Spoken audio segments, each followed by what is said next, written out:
finally ay nangyari na yung kagustuhan nating lahat ng mga supporters ng Pugong Biyahero at ni Krishna.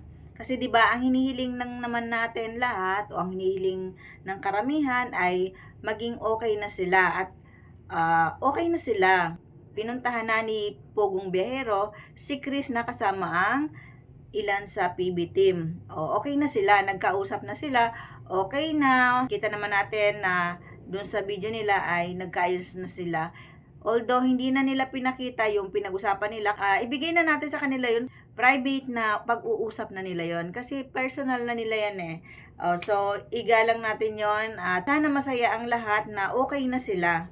Yun naman ang gusto ng lahat, 'di ba? Napuntahan ni Sir Paul si Krishna at para maging okay na sila. Ang nagpapalala ay yung mga comment na hindi maganda sa magkabilang panig. Ngayon ay okay na sila. So, yun naman ang hinihintay nating lahat. So, dapat love-love na. Yun naman ang gusto nating lahat, yung maging okay na silang dalawa. Kasi mahal natin sila pareho, di ba? Aminin natin yan na napasaya nila tayo.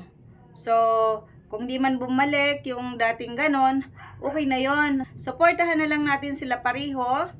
Panoorin natin yung vlog ni Krishna kapag meron siyang vlog kasi makakatulong yun sa kanyang pamilya. At yun naman talaga ang hangad ni Krishna, yung makatulong sa kanyang pamilya. Kaya kapag may upload siya ay panoorin natin ng hindi nag-i-skip ng ads. Siyempre ganun din sa Pugong Biyahero at sa PB Team.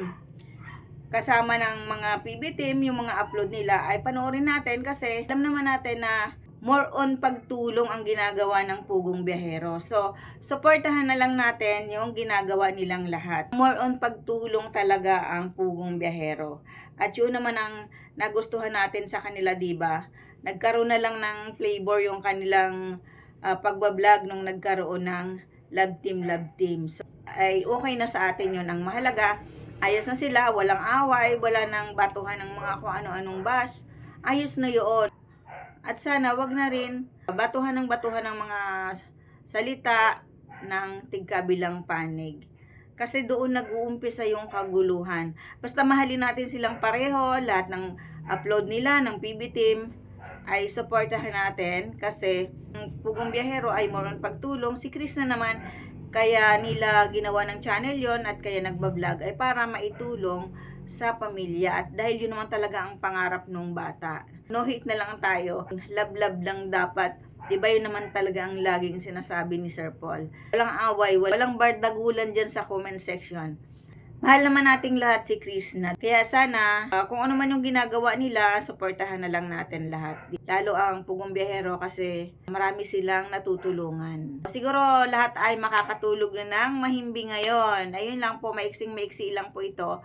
At panoorin nyo lang po lagi yung mga ini-upload ng Pugong Biyahero at ng PB Team. Ganon din si Krishna, kapag may ini-upload si Krishna, panoorin nyo. At para naman matulungan natin sila ay huwag natin i-skip ang ads kasi alam naman natin na doon kumikita yung mga channel.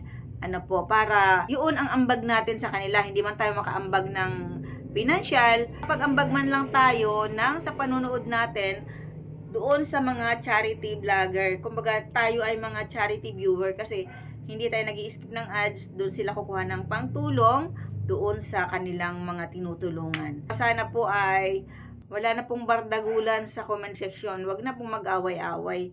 Lahat naman po tayo, ang gusto natin ay maging maayos, maging mabuti yung dalawa. Maging okay yung sitwasyon ng dalawa.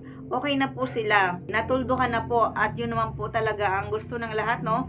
Yung puntahan ni Sir Paul, si Krishna doon sa kanilang bahay at mag-usap sila. Kung ano man ang kanilang pinag-usapan, kanila na lang yon kasi private life na po nila yon. Ano po, personal na po nila yon na siguro ay igalang natin, hindi i-share sa atin.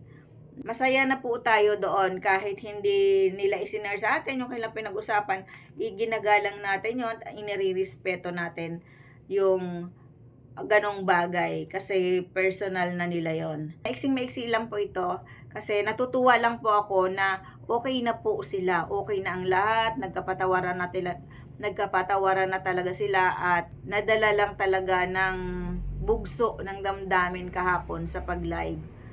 Siyempre unawain na rin lang natin, gano'n naman tayo lahat, 'di ba? Kung yun ngang mga supporters lang, kapag nagagalit ay nakakapagsalita ng hindi maganda, sila pa kaya naman na sila na mismo yung binabato ng hindi magagandang salita. Ayun lang po, thank you for watching at sana po ay makatulog ng mahimbing ang lahat. Love love lang tayo ha. Thank you for watching.